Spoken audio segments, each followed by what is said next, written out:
we find as a business school is that we are very much in tune with explaining complexity to our users, but very much out of tune in explaining the interconnectedness and the multi-stakeholder.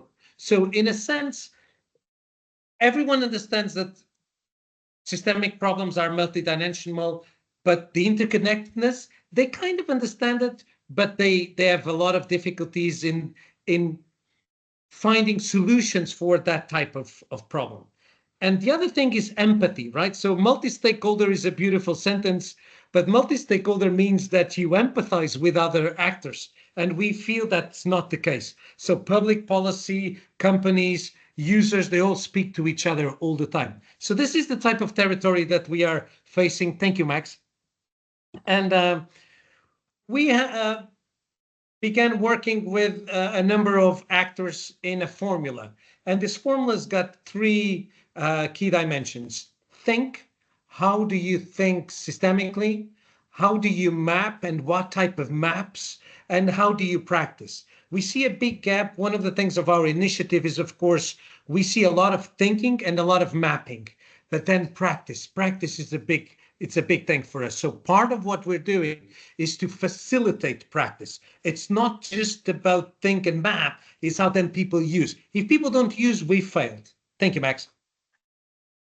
So what type of maps have we created that help people in companies and in family foundations and in initiatives?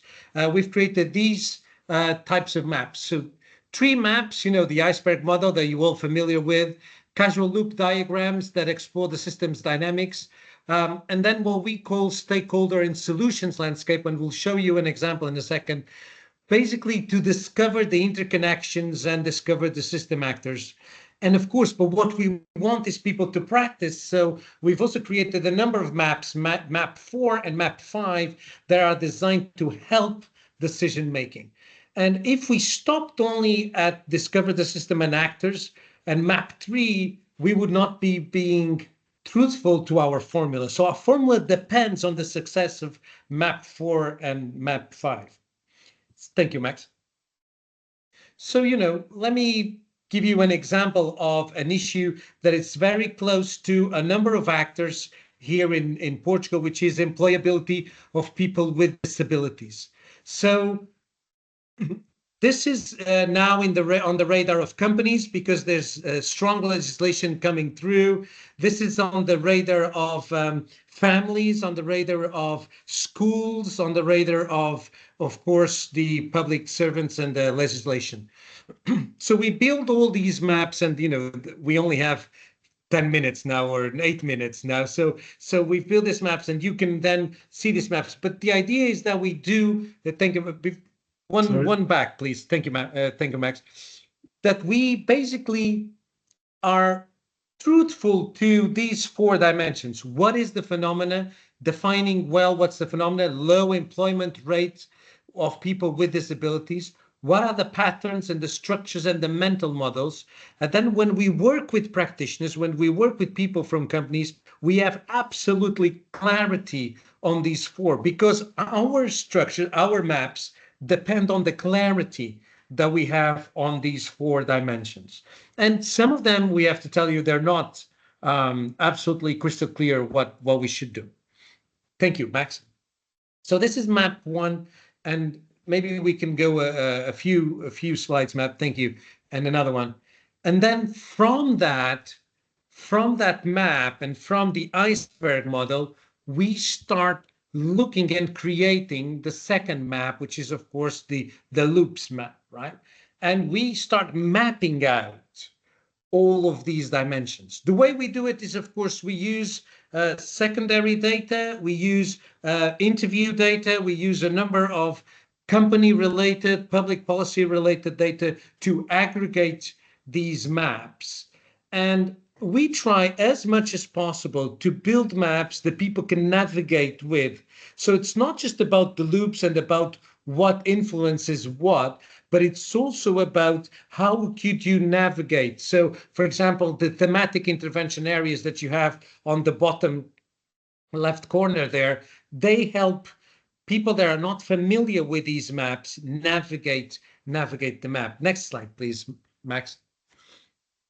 And then, of course, what this builds is a very complex loops map where we basically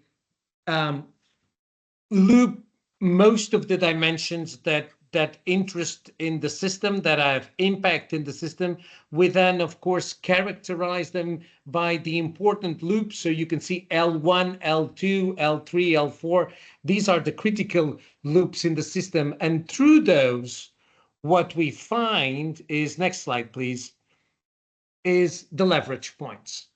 And this is where this gets very interesting for the practitioners, is that we are able to translate research into leverage points. So this is typically the ha-ha moment for practitioners, right? When they actually understand what we're doing. You know, they were excited about the complexity, but once they see the leverage points on the system here, once they see these leverage points, they understand the practical application of this, and then they understand why you would build this map in relation to their companies, in relation to the problems that they're trying to solve.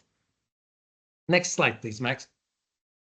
So once we do that, we also show them, you know, beyond the leverage points, we also show them the perpetual factors, the perpetuating factors.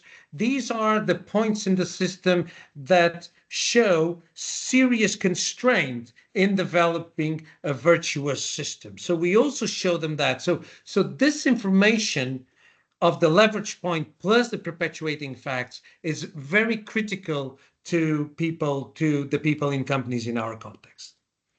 With that information, we then... Sorry. Yes. Thank you, Max. We then build a third map. And map 3 is what we call stakeholder and solutions landscape. This is a controversial map, I have to tell you, but it's also very useful. It's controversial because it's not just based on research, it's based on an interpretation of the solutions landscape. Which solutions are working, which solutions are unproductive, and which leverage points have solutions that have not worked or are totally under addressed. So we have to, in a critical way, typify these solutions. And this probably, you know, becomes a little bit, as you can imagine, if people are very knowledgeable of systems and they have a big experience in certain systems, they might agree or disagree with us. Having said that, what we produce, Max, thank you. We produce is this, which they find especially helpful, which are the loops where we have found positive solutions that are working, and if they're working, funders and sponsors and public policy should replicate, should support those solutions. In yellow, you'll see unproductive loops, so where we didn't find solutions that were working, so the solutions in the system. So what you really need to do here is to find more effective, more efficient solutions. And in red, you see the loops where we did not find the solutions, or the solutions that we found were totally unproductive. So this is a particularly important map because if you think about our formula, it helps practitioners to practice. It helps practitioners to find ways on the system where they can intervene. And this is what we're trying to do, right? We're trying to create the solutions for the practitioners to intervene. In this case, we're working with a number of companies. Next slide, and it's my final slide of the maps. What we found was, maybe next slide, yes.